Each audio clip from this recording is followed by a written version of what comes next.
seiman seakidah yang dimuliakan oleh Allah Subhanahu wa taala dan yang saya hormati. Alhamdulillahirabbil alamin. Majelis khatmil Quran dan dzikir langit bumi al-ahadiyah at-tauhidiyah langgeng barokah telah selesai berkat rahmat Allah, berkat kekuatan Allah, berkat pertolongan Allah, berkat hidayah Allah.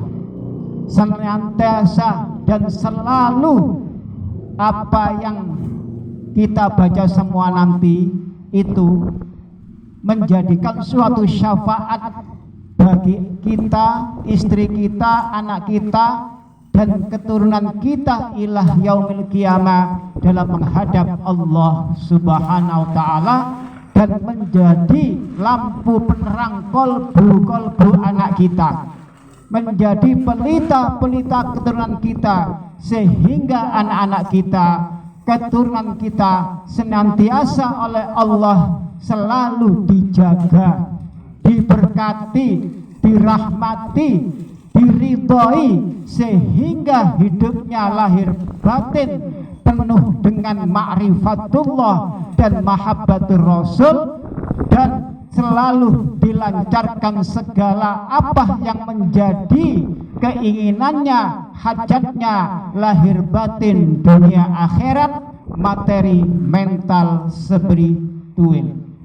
Salawat serta salam senantiasa terlimpahkan kepada baginda Rasulullah sallallahu alaihi wasallam beserta para istrinya, anaknya, keturunannya, ahli baitnya, sahabat-sahabatnya, serta orang-orang yang mengikutinya, termasuk kula lan anak turun panjenengan sedaya ila yaumil qiyamah, senantiasa berpayung berteduh pada kalimat asyhadu alla ilaha illallah wa asyhadu anna muhammadar rasulullah, sehingga begitu menghadap kepada Allah dengan membawa kalimat la ilaha illallah muhammadur rasulullah secara lahir dan batin.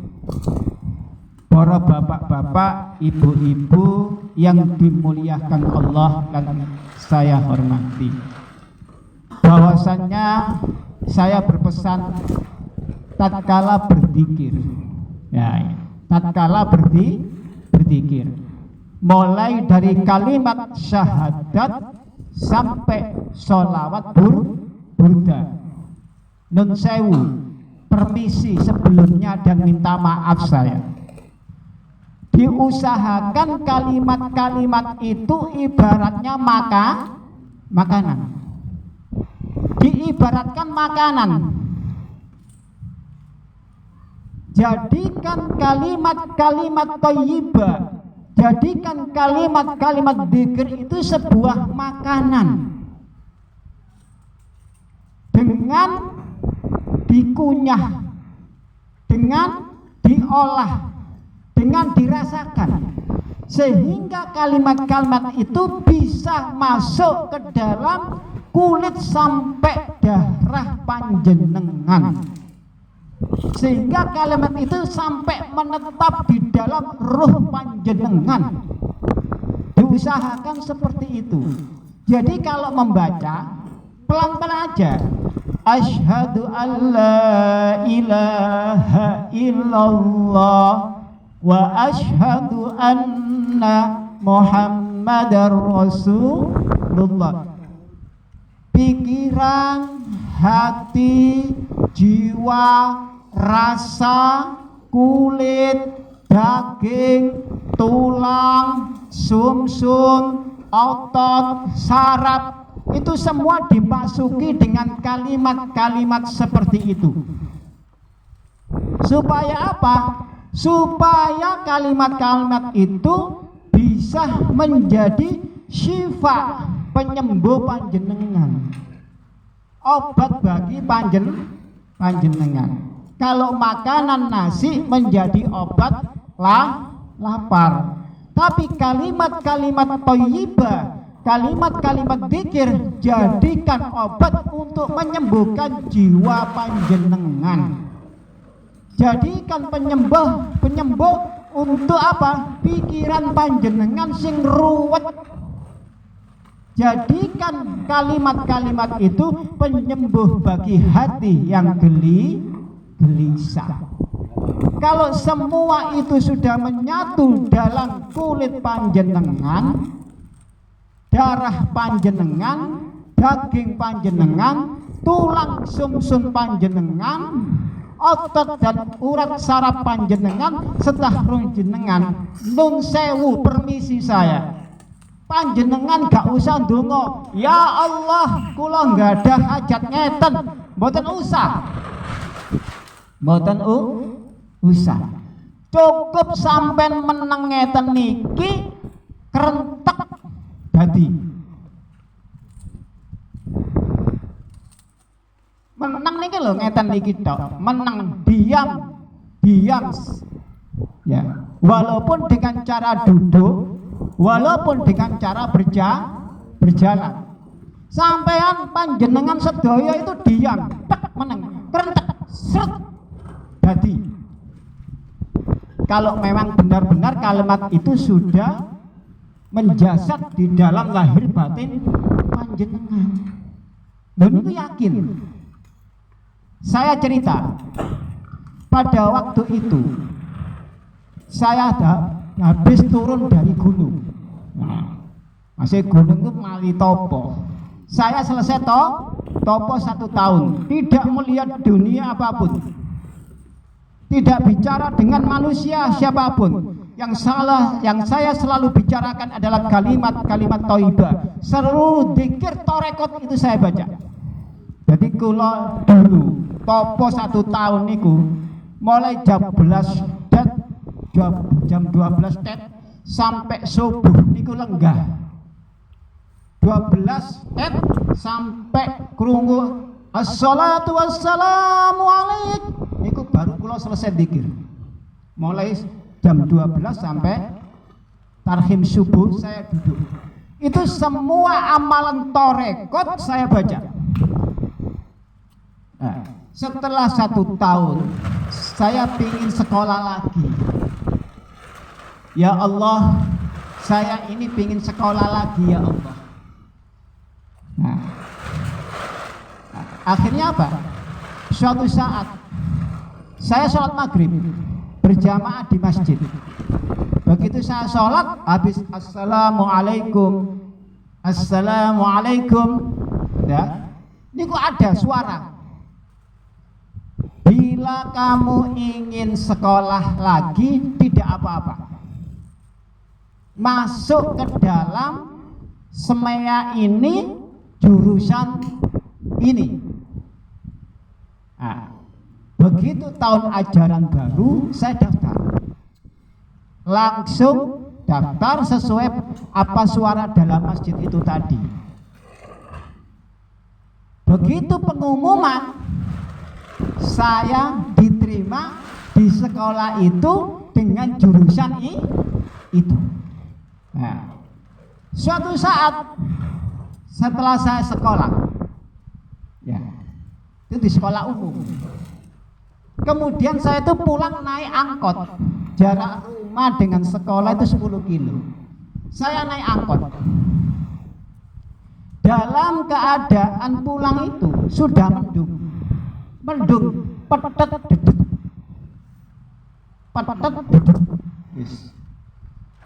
Di tengah perjalanan hujan deras. Saya diem. Nah, hampir mendekati tempat saya turun, saya langsung diam. Saya bicara dalam hati. Aku mudun kudu madhep kabeh. Saya turun harus berhenti semua. Begitu itu mendekati, saya bel angkot itu tadi. Tet. Begitu saya keluar dari angkot, saya turun. plek sikil nginjak tanah niki pewadang jinggelang udan gak mudhun. Nah, niki hak. Nah, kalau apa yang kita baca, entah itu Al-Quran, entah itu zikir apapun, tapi kalau sudah masuk ke dalam kulit, daging, tulang, sumsum, urat, saraf, otot dan roh, niku cuma ngoten mawon tok. Dadi niki kula pun dibuktiaken kali Gusti Allah. Ngoten. Buktine niku mboten sepinsan sepindho, tidak satu kali, tidak dua kali, sering kali.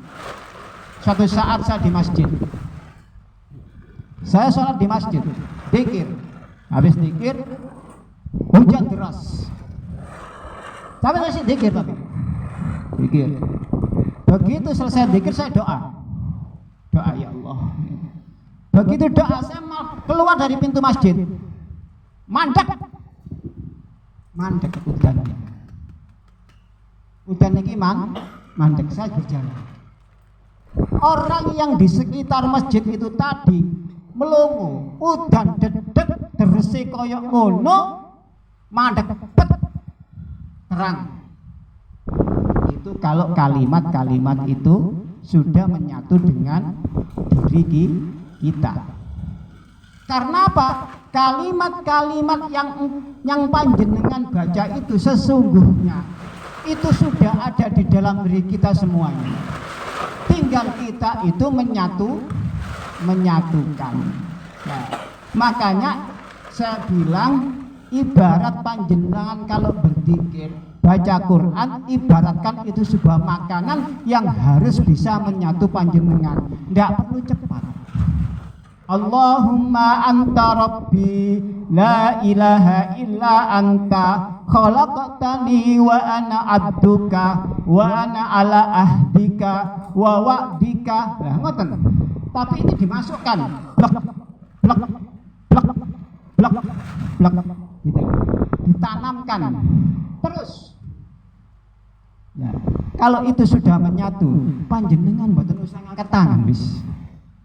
Niku nggih. Jadi pelan-pelan mawon. Allah. Dilebokno. Blek. Allah.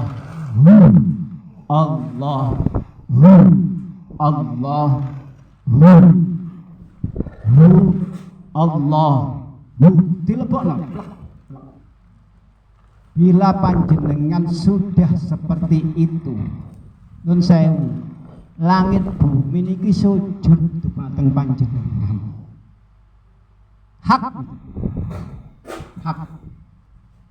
Karena saya sudah dinyatakan oleh Allah. Di dalam waktu 1 tahun saya tabah gak bicara dengan manusia, hanya bicara dengan Allah. Zikir tok bendino, salat tok bendino, ngaji Quran bendino. Bantu. Semua rahasia-rahasia Allah yang diberikan pada Nabi Adam sampai Nabi Muhammad serta mukjizat ini diperlihatkan Allah semua. Gitu. Tak tonton kon kabeh. Jadi Al-Quran itu tidak pernah berbohong kecuali Quran yang diucapkan oleh mulut kita. Quran 30 juz yang dibawa Nabi Muhammad itu tidak pernah berdusta. Yang berbentuk mushaf itu tidak pernah berdusta. Tapi Quran yang selalu kita ucapkan ini yang selalu berdusta. Nggih. Umpamane saya beri contoh. Kita mengatakan ya, alladzina yu'minuna bil ghaibi wa yuqimunas sholata wa mimma razaqnahum yunfikun.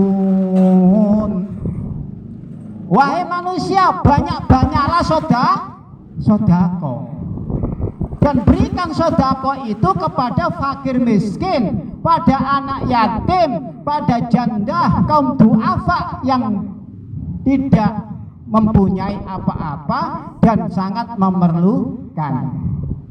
Nah, sing diambil sing dine, sing diambil iya yu aku ki fakir miskin, iya yu aku sing kekurangan, iku sing dijogok ambek menungso. Tapi yung fikuna ake-ake sodako gak gelem ngelakon. Nah, itu yang menjadikan kita. Banyak orang yang mengatakan, mari kita banyak bersodako, tapi awake dhewe gak koyok ngono. Ya iku jenenge Qur'ane dhewe. Mari kita banyak-banyak bersedekah. Sedekah iku ganjarane ngene, nang swarga koyok ngene, nang alam koyok ngene, nang alam kubur koyok ngene, tapi awake dhewe gak gelem sedekah seperti yang diucapkan. Iku jenenge Qur'ane dhewe. Nah ini. Jadi menyuruh orang untuk sedekah banyak, dia sendiri berhitung. Ini sudah gawe Qur'ane dhewe iki, dudu Qur'ane Qur'an. Nah makanya itu. Jadi sekarang manusia itu banyak terjebak di sini. Quran 30 juz wahyu di Quran Allah di bawah Nabi Muhammad enggak pernah dusta. Tapi Quran sing diucap menungso iki akeh dustai. Di mana dustanya? Ikine bener, tapi gak gelem ngelakon. Enggak mau. Ini bahaya. Maka lo dawuh di Al-Qur'an das pundi? Ya ayyuhalladzina amanu lima taquluna ma la taf'alun kabura maqtan indallahi an taquluna ma la taf'alun. Wahai orang yang beriman, janganlah kamu mengatakan yang dimana kamu sendiri tidak mengerjakan. Nah niki kabura maqtan indallahi an taquluna ma la taf'alun. Tak malu napa taf'alun. Kabura maqtan indallahi ma la kabura maqtan indallahi ma la taquluna taf'alun. Saya tidak suka apabila engkau berbicara tapi engkau sendiri tidak melakukan. Dan niki banyak poro-poro sing dakwah niki bicara seperti sodako ganjarane sakmene, tapi dia sendiri itu masih hitung, masih milih. Ini bahaya. Nah ini niku perkara pikir sing keloro para Imam Mahdi. Nah, jenengan ningali YouTube boten?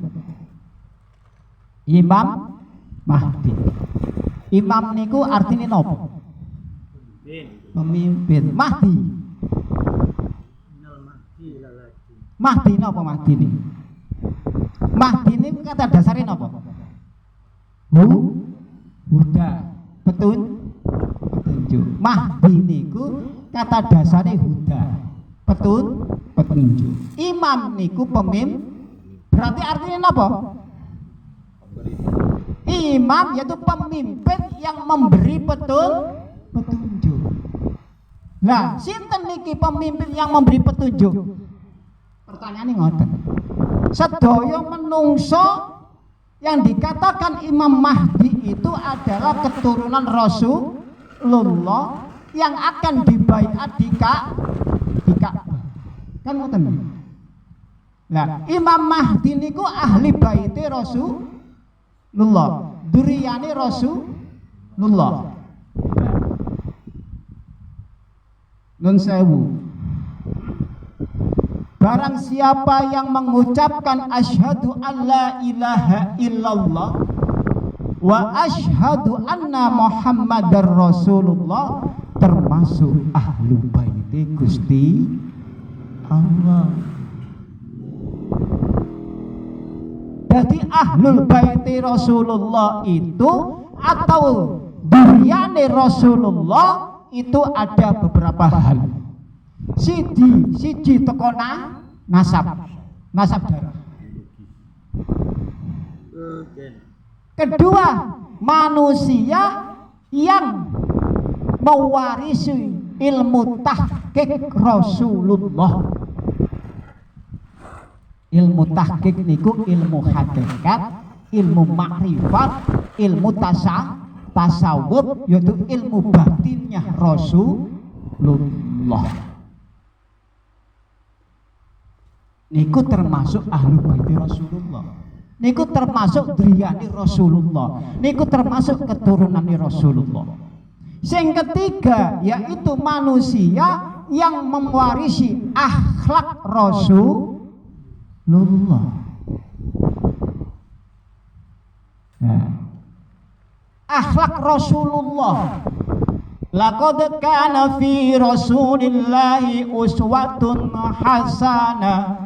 Nah, orang yang mewarisi akhlak Rasulullah ini bisa menjadi Imam Mahdi, dan dia termasuk adalah ahli bait Rasulullah, dzurriyyah Rasulullah, bukan dari nasab tapi dari agama, dari perbuatan Rasulullah. Nah, jadi ono tingkatan. Jadi tidak mutlak duwe nasab Rasulullah jadi Imam Mahdi itu tidak mutlak.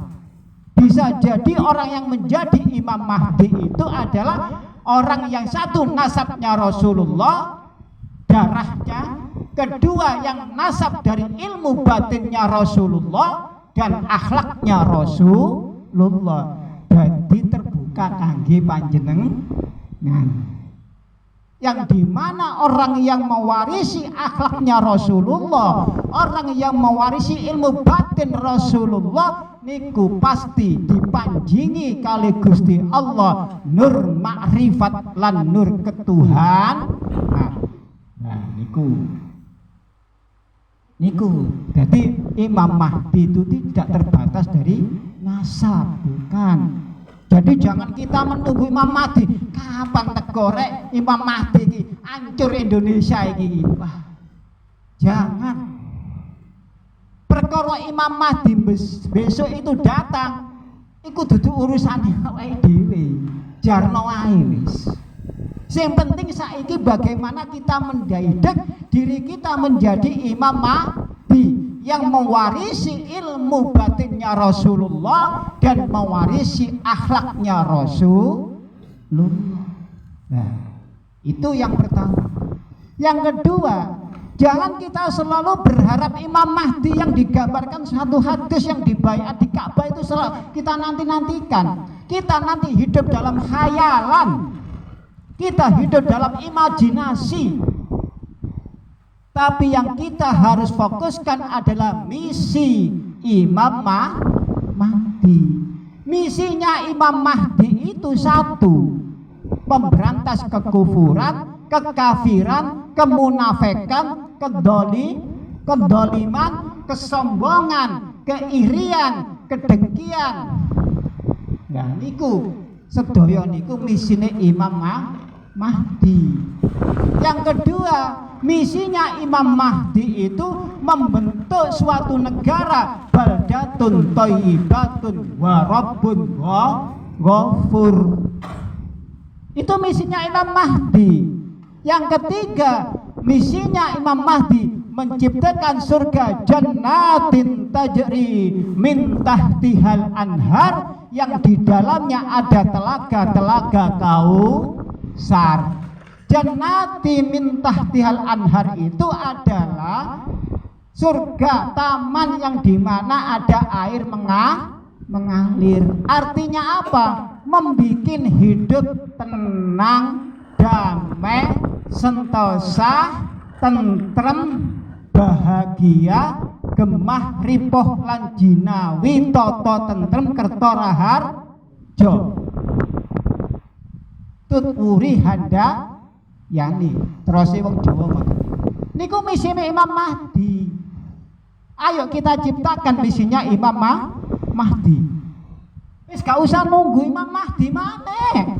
Perkara engko Imam Mahdi maneh kita semua tinggal baiat. Gitu loh. Telaga Kausar itu gambaran di hidupnya menghilangkan kesesakan dadah, menghilangkan kesetresan pikiran. Niku telaga Kausar. Makanya Kanjeng Nabi dawuh, sapa wonge sing minum telaga Kausar, maka tidak akan pernah dahaga lagi. Itu makna uripe awak dhewe menghilangkan kesetresan pikiran, kegelisahan hati, kecewaan hati. Itulah yang kita harus fokus pada misi Imam Mahdi. Jangan kita itu terus berkhayal. Perkara kita nanti pulang kepada Allah diwenehi surga, alhamdulillah. Diwenehi telaga Kausar, alhamdulillah. Lah niku. Jadi tidak perlu panjenengan nunggu-nunggu Imam Mahdi. Jadikan diri panjenengan Imam Mahdi yang mendapat nur ma'rifat dan nur ketuhanan, sehingga menciptakan dalam pribadi panjenengan, keluarga panjenengan, masyarakat panjenengan, bangsa dan negara panjenengan makmur, sentosa, damai, bahagia, gotong royong, sehingga terciptalah suatu pikiran dan hati yang selalu tentram. Dan iku panjenengan kudu ngoten.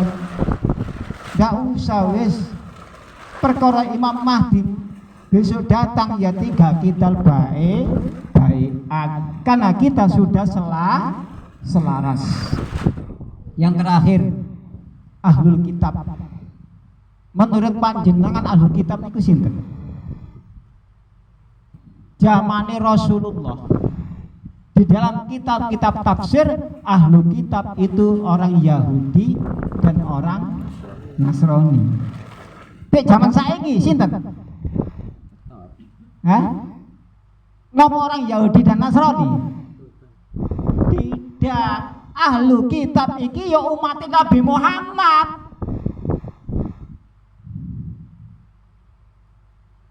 Ngoten lho. Dikonversi dengan suatu zaman. Zamannya Nabi Muhammad, ahlul kitab ini wong Yahudi, wong Nasrani. Tapi zamannya Muhammad, begitu Muhammad meninggal, tinggallah umatnya, maka ahlul kitab itu umati Muhammad. Watak, sifat, karakter ahlul kitab. Ya, saya sebutkan. Watak, sifat, karakter ahlul kitab. Itu ada 3. Musyrikun, syirik.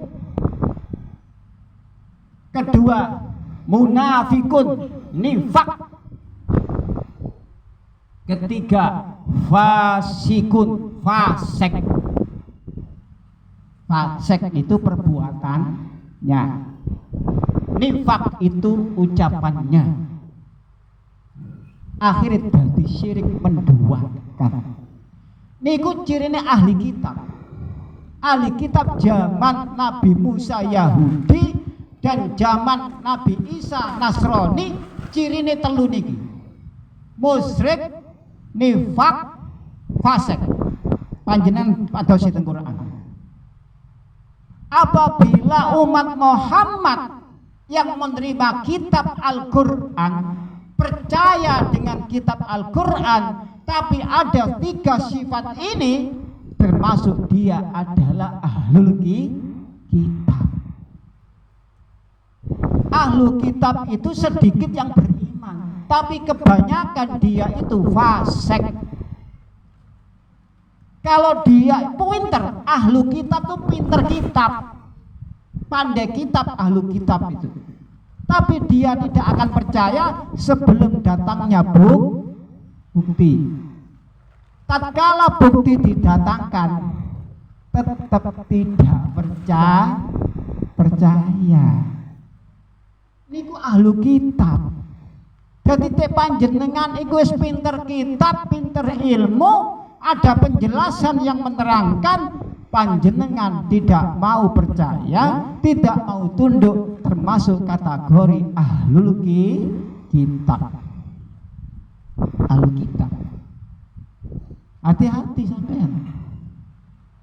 Ini salah satu bentuk dari apa? Bentuk dari suatu bahasa tafsiran makna di dalam Al-Quran yang berbeda dari yang lain. Kalau yang lain mengatakan ahlu kitab itu orang Yahudi dan Nasrani, bukan umat Islam. Tapi versi yang gini itu ya versi umat Islam. Itu karena umat Islam menerima kitab, maka dikatakan dzalikal kitab, demikian Alkitab yaitu Qur'an. Nah, nun sewu, nggih, permisi. Bila panjenengan sedaya tidak percaya, nggih mboten napa-napa. Percaya, nggih monggo silakan. Ahlu kitab yang punya 3 karakter niki: musyrik, nifak, fasik. Hanya sedikit yang beriman setelah pengetahuan dijelaskan untuk diterima, hanya sedikit ahlu kitab yang beriman dalam Al-Quran. Niki ate dilakoni nun sewu. Apa kata Al-Qur'annya? Bahwa ahlu kitab yang seperti ini yang sudah datang penjelasan, keterangan, tapi mereka tidak mau mengikuti, tapi masih fasik. Niku dikatakan nun sewu kafirina haqqo, benar-benar orang kafir. Panjenengan padosi Quran, benar-benar hak, entah itu kafir akidah atau itikadiyah atau kafir qauliyah atau kafir fi'liyah. Di dalam sulam taufik, nah, kafir itu dibagi 3. Kafir itikadiyah, kafir akidah. Kedua kafir qauliyah. Ketiga kafir fi'liyah. Kafir fi'liyah niki kafir perbuatan. Gak percaya, gak gelem nglakoni, niki kafir fi'liyah. Kafir qauliyah kaya iblis, ana khairum min. Niki kafir qauliyah, perkataan sing jatuhnya pada kekufuran. Makanya dikatakan di Al-Quran, istakbara wa kana minal kafirin wa id kunna lil malaikati isjudu li adama fasajadu illa iblis aba wastakbara wa kana minal kafirin. Tatkala berkata Tuhannya kepada para malaikat, isjudu, sujudlah kepada Nabi Adam, maka para malaikat semua sujud kecuali iblis.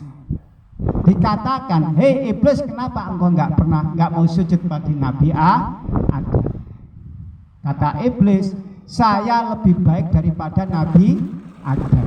Nah, tek panjenengan nggih, Pak Bu, tek isproso api. Mun saya sebutannya sampean napa? Iblis. Nah, tatkala panjenengan api aku, sampean itu gak ono apa-apane ambek aku jian. Panjenengan merasa baik, ikuti titele sampean dek langsung iblis. Maka digelari aba wastakbara wa kana minal, sesungguhnya iblis itu telah kafir.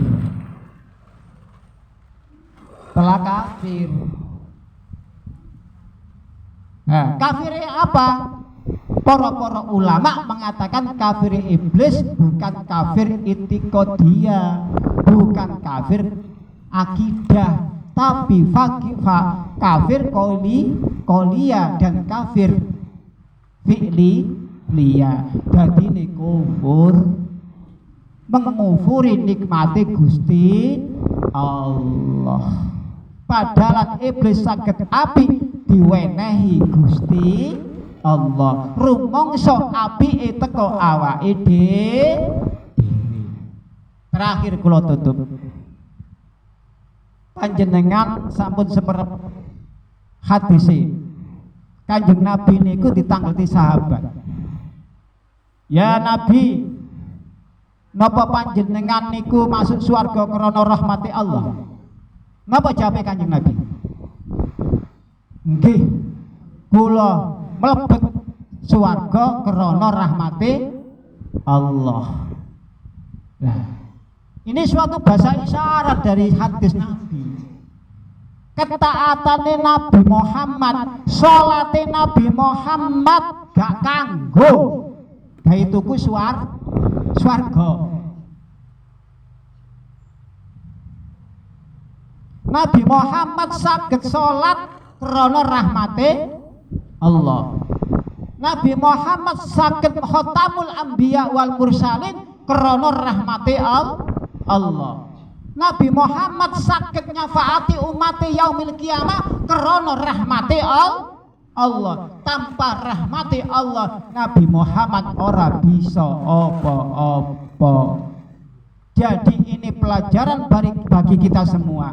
Jangan membanggakan ketaatan kita, jangan membanggakan kealiman kita, jangan membanggakan ilmu kita, karena semua itu adalah rahmat Allah. Maka kita itu gak pantas mlebu swarga karena ketaatannya, karena kealimannya, karena keilmuannya. Wong Nabi Muhammad niki mlebu swarga krana rahmati Allah. Sing terakhir kula tutup. Enten tiang ibadah 40 tahun ndak pernah ngomong kali menungso, sembayang, maca Quran, zikir, puasa 40 tahun, meninggal dunia, dimasukkan Allah ke dalam surga. Kemudian di dalam surga beliau berkata, saya ini sudah pantas masuk surga karena ketaatan saya selama 40 tahun. Allah perintah, ya malaikat Ridwan, ambil hamba itu yang berkata seperti itu, masukkan ke dalam neraka. Dan swarga ini jangan sombong. Dia orang sombong. Masukkan dalam neraka. Orangnya menjerit pilu, kemudian dintas maneh dilebokno swarga maneh. Mengucap lagi, aku pantas mlebu swarga krana ibadahku. Dintas maneh mbek Gusti Allah, lebokno nang neraka maneh. Nang neraka jerat-jerit, dintas maneh Allah, dilebokno swarga maneh. Bicara gitu lagi, aku pantas mlebu swarga krana kealimanku. Cinta sampai Allah maneh, dilebokno neraka maneh, jerat-jerit. Sing terakhir dintas maneh mbek Allah, dilebokno swarga. Dia berucap, iya, saya masuk neraka sampai surga karena rahmati Allah. Wis gak dintas sampai Allah. Nggih. Lah niki jenengan renungaken. Ayo didandani awake dhewe wis gak usah, biasai urip itu biasai. Awakmu ya awakku, awakku ya awakmu. Tapi beda tugase, beda kerjaane, beda sifate. Walaupun beda kerjaane, beda sifate, beda tugase, ayo padha rukun, guyub, gotong royong. Niku pesen kula nggih. Pun akhirul kalam. Wassalamualaikum warahmatullahi wabarakatuh. Allahumma shalli ala Muhammad.